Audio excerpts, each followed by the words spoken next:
Are foreign, आज हम study करेंगे नो मैन आर फॉरेन, कोई व्यक्ति विदेशी नहीं होता।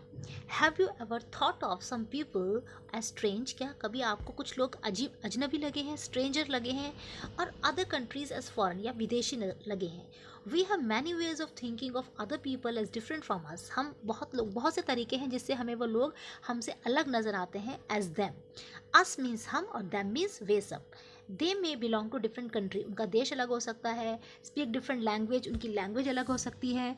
इन this poem however the poet reminds us of the many ways in which we are all the same. अब पोएट हमें बहुत से ऐसे तरीके बताता है, ऐसी चीज़ें याद दिलाता है, रिमाइंड कराता है कि किस तरह से हम सब एक हैं। We are all the same, we are all the same for we are all humans. ये इस पोएम का मैसेज और थीम है। ये एक तरह का शांति का संदेश, एक पीस का मैसेज देने वाली पोएम है कि हम सब सेम हैं क्योंकि हम सब ह्यूमन बींग्स हैं। सबसे पहले हम इस पोएम के स्टैंजा नंबर 1 पर आते हैं।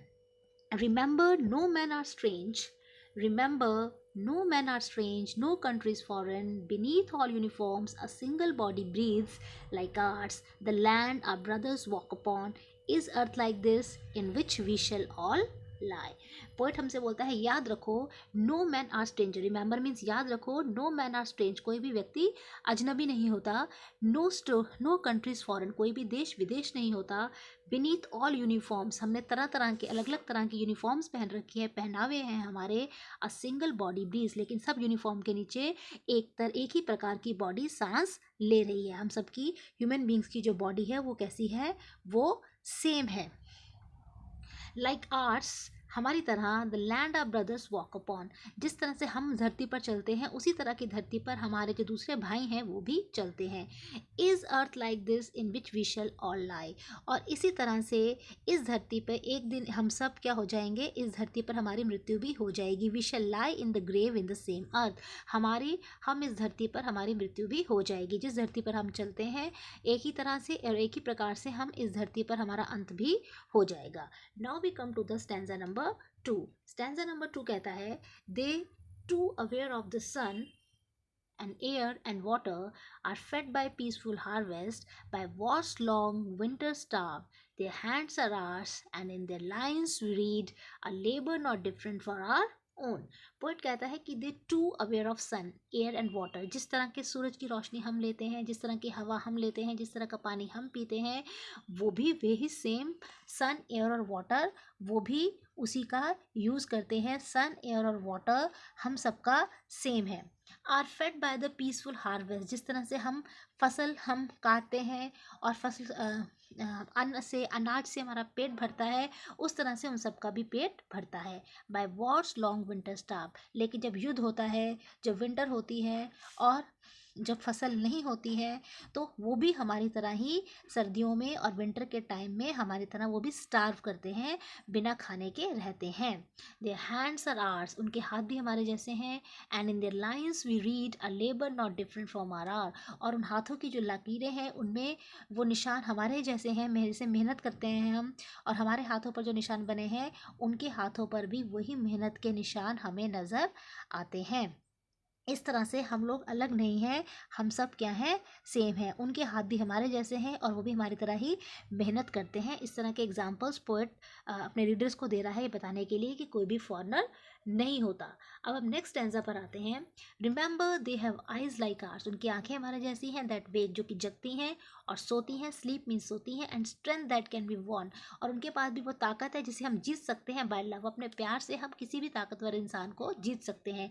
In every land is common life that we all recognise and understand, और हर ज़मीन पर, हर देश में एक कॉमन लाइफ होती है, एक ही तरह का जीवन होता है जिसे हम सब क्या कर सकते हैं, रिकग्नाइज कर सकते हैं। रिकग्नाइज करने का मतलब होता है जिसे हम क्या कर सकते हैं, पहचान सकते हैं, अंडरस्टैंड कर सकते हैं, और उसे हम क्या कर सकते हैं, समझ कर सकते हैं। उनकी जो फीलिंग्स होती हैं वो अगर हमारे जैसी हैं, इनको हम समझ पाएँ तो there will be no fights और वॉर, तो हमारे बीच में ना कोई लड़ाई होगी ना कोई वॉर होगी।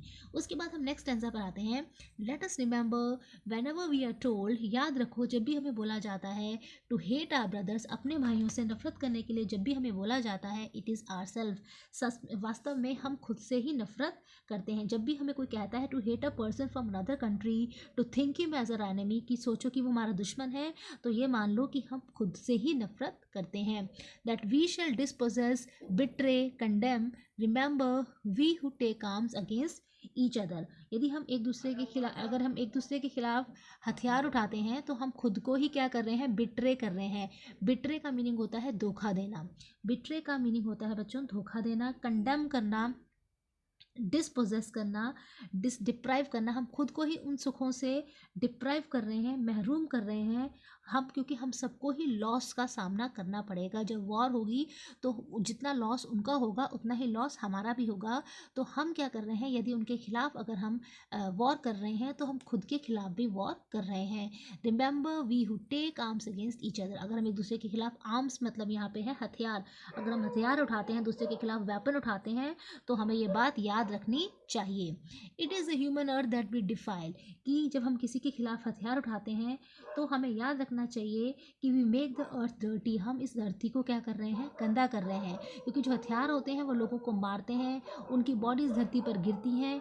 जब वॉर होती है तो बहुत सारा खून खराबा होता है, फायर होती है, डेथ होती है, और जो डेड बॉडीज धरती पर गिरकर उन्हें क्या कर देती हैं, डिफाइल कर देती है। डिफाइल का मतलब होता है उसे इम्प्योर कर देती हैं।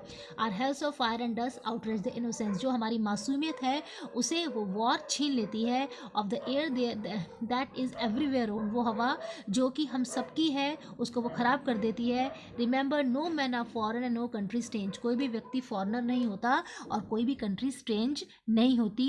इस तरह से जो हमारे पोएट हैं इस पोएम के, उनका नाम है जेम्स किरप, वो इस पोएम को एक मैसेज देते हैं कि कोई भी विदेशी नहीं होता, कोई भी स्ट्रेंजर नहीं होता, हम सबको मिलजुल कर रहना चाहिए।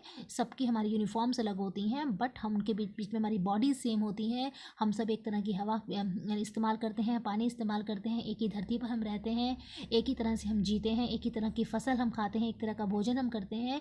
इसीलिए no man are foreign, this is the message conveyed by this